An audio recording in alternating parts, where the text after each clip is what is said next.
Oke, selamat sore sahabat Agrindo. Kali ini kita akan membuat video kurang lebih 5 menit untuk durasi kali ini. Jadi di sini saya akan mereview bagaimana persemaian menggunakan busa tanpa dilubangi ya. Kalian bisa lihat sendiri teman-teman. Jadi di sini kita akan bahas plus minusnya ya. Yang pertama, keuntungan menggunakan busa untuk persemaian yaitu murah. Itu kita bisa hemat sampai 70% jika menggunakan rock wool.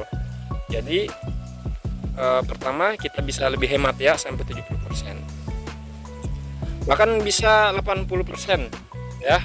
Karena busa tergantung dari harga di daerah masing-masing, atau kalau beli online ya itu tergantung lagi dari biaya pengiriman ya. Dan kemarin itu kami sudah hitung budget ketika melakukan persemaian menggunakan media busa ini, itu dengan harga 125.000 itu dapat 5 lembar ukuran 60 cm kali 1 meter. Itu bisa mendapat jumlah hingga 5.000. Nah, bisa dapat 5.000 potong. Nah, bayangkan dari 125.000 bisa mendapatkan 5.000 pieces potong segini. Ini ukuran 2x2 ya teman-teman. Nah, dan ini usia semainya ini kurang lebih 1 minggu ya teman-teman. Kalian bisa lihat sendiri. Oke. Nah, itu keuntungannya yang pertama. Keuntungan yang kedua, nah pada saat proses pemotongannya, jadi untuk pemotongannya itu kita menggunakan gunting ya, kita pakai gunting dan itu sangat simpel ya. Jadi gunakan gunting yang agak besar, jadi biar memotongnya enak. Nah, beda kalau rock wool kita pakai gergaji kecil ya. Nah, jadi ini sangat enak buat dikerjakan dan dia tidak rusak ya jika kita menggunakan rock wool. Kalau rock wool kan dia udah hancur-hancur tuh di pinggir-pinggirnya. Kalau busa tidak ya, kayak gitu ya teman-teman. Itu keuntungan yang kedua. Dan keuntungan yang ketiga adalah kita bisa mengatur ukuran. Walaupun kita pakai ukuran yang sedikit lebih besar, itu tidak rugi ya teman-teman ya. Jadi tempat pertumbuhan tanaman ini dia cukup bebas. Jadi ketika pemindahan ke paralon atau talang air, dia tuh nggak mudah tidak mudah dibawa arus air. Nah, itu.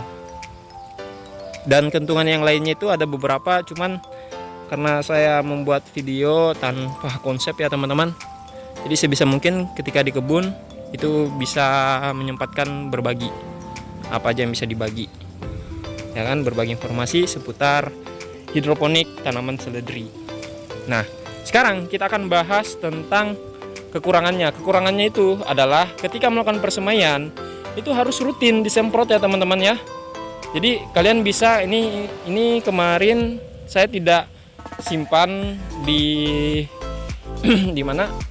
Di talang, di nampan ya. Saya tidak pakai nampan, saya langsung menggunakan di asbes ini untuk persemaiannya. Jadi susun busanya, langsung taburi benihnya, dan itu bisa kalian coba juga. Terus nah, kekurangannya juga yang berikutnya itu ini. Itu kalau tidak disemprot, jadi itu mesti disemprot terus setiap hari, pagi, siang, sore sampai dia mulai sprout ya, seperti ini ya teman-teman ya.